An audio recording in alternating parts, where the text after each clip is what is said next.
Relaxation and dentistry. Now that's two words you just don't hear in the same sentence every day.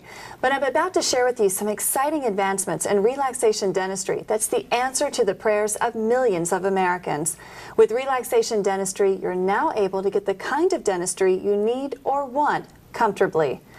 And perhaps even more importantly, we're going to talk about how scientific research is now finding links between bad breath and crooked teeth to very serious health problems like heart disease, diabetes, Alzheimer's disease, and low birth weight. With skyrocketing cost in healthcare insurance to frightening rises in diabetes, heart disease in women, and Alzheimer's disease, it may turn out that a simple visit to the dentist can have a dramatic impact on your overall health. And with more and more baby boomers competing in an ever-increasing younger workforce, your smile has a more dramatic impact on your financial and psychological well-being today more than ever. This is why I'm so excited about our show today. Relaxation dentistry can dramatically improve your health and self-confidence.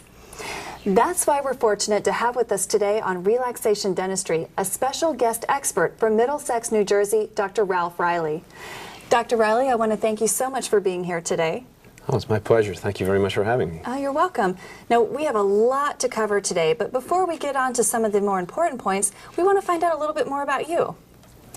Well, my name is Ralph Reilly, born and raised in New Jersey, graduate of University of Medicine and Dentistry of New Jersey.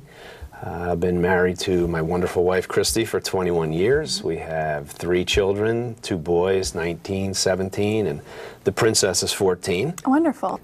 Now, research is showing more and more that dentistry can have an impact on a person's physical and mental health, but still millions of Americans are afraid of dentists. Can you elaborate a little bit more about why that might be the case? Absolutely. If we look at that historically, I'm a boomer myself, one of 75 million. Our parents and grandparents, were brought up with very different dental care than we had. They typically only went to the dentist if they had a toothache, and typically the cure was unfortunately an extraction. And many of them ended up with dentures and partial dentures and not having teeth. Things progressed to the point for the boomers, to where most of us have our teeth today, and most of our teeth. However, we were also in the pre-fluoride generation, so there were a lot of cavities. Most boomers have a mouthful of old silver mercury amalgam fillings that, they still have their teeth, but there are a lot of problems associated with these fillings as they corrode and leak and expand, down the line. Absolutely. I've heard on the news and I've read in magazines recently all about sleep dentistry and conscious sedation, IV dentistry, and of course our show today is called Relaxation Dentistry. And honestly, it's getting a little bit confusing. So can you help tell us the difference between sleep dentistry, conscious sedation, and relaxation dentistry? Certainly. I think the first thing we'd have to delineate is in the state of New Jersey, the State Dental Board has taken action to protect patients and mandated compulsory training for dentists to do sedation dentistry. Also, they believe that it's not appropriate to refer to that as sleep dentistry. They believe that that would imply general anesthesia, where the patient said, I want to go to sleep, which would involve an IV and anesthesiologist. What we're talking about here is sedation dentistry with just a pill, no IV, where the patient is deeply relaxed. Fortunately, they'll have little or no memory of the visit and little or no sense of time. Many times they wouldn't know if they were in the office for 10 minutes or 2 hours. Can you tell me a little bit more about the relaxation practices that you use in your office? What techniques do you use? Absolutely. Well, we refer to, sedation dentistry as a technique, of giving a pill, as opposed to, what we like to refer to as relaxation dentistry, which sedation dentistry is certainly a part of that.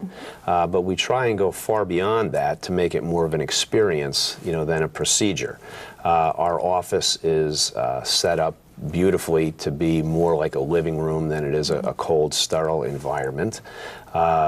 We provide for patients massage chairs, neck pillows, lavender eye pillows, blankets, Bose noise-canceling headphones, all things that we can do to make the experience more pleasant. And that's very important for someone who might be afraid of going to the dentist.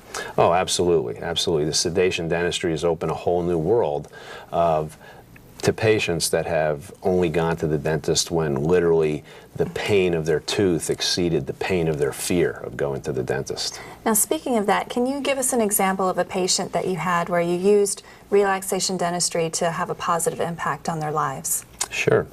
First person comes to mind is a young woman named Linda that when we first met her was very dramatic. She had had extensive dental work started years previously and for whatever reasons was unable to complete that. She had a mouthful of temporaries that were just falling apart and literally came in with them in her hand. She was very unkempt. She was so embarrassed by her teeth that she literally did not go out of the house. And took a lot for her to get to her office, and we commended her for that. Talked to her about what she would like to see happen, which was basically get her life back. And we were able to literally, in one visit, totally transform this woman. And when she came back for a follow-up check, it was just unbelievable, the transformation. This, someone who almost literally looked like a homeless person, that couldn't look anyone in the eye, stared at the floor, was just humiliated, and embarrassed by her appearance. Came in with, makeup, her hair done, and we hardly even recognized her. It was a total different person that we were looking at. It was just such a blessing to be able to do that. Absolutely, and it sounds like a pretty impressive transformation and that you made a really positive impact on someone's life. How does that make you feel to have that kind of positive impact on not only someone's medical overall health, but in their personality and their lifestyle and the way they feel about themselves? All I can say is what's better than that? I mean, it's one thing to put a filling in somebody's mouth. It's another thing that say that I changed somebody's life. And especially, it happens all the time. I mean, people that when we hand the mirror that will cry or break down, or when we see them on follow-ups that they tell us how their life has changed, that they've met someone, that their job is improved, or they got a better job or a promotion. It's just very powerful. When we come back, we're going to talk more about how Dr. Reilly uses relaxation dentistry to create some absolutely beautiful smiles. And it's estimated that within the not-too-distant future, diabetes, heart disease, and Alzheimer's disease will affect 1 out of every 2 families. And now medical research is finding a link between the bacteria in your mouth and these devastating diseases. When we come back, we're going to talk more about how relaxation dentistry plays a critical role to your overall health and well-being.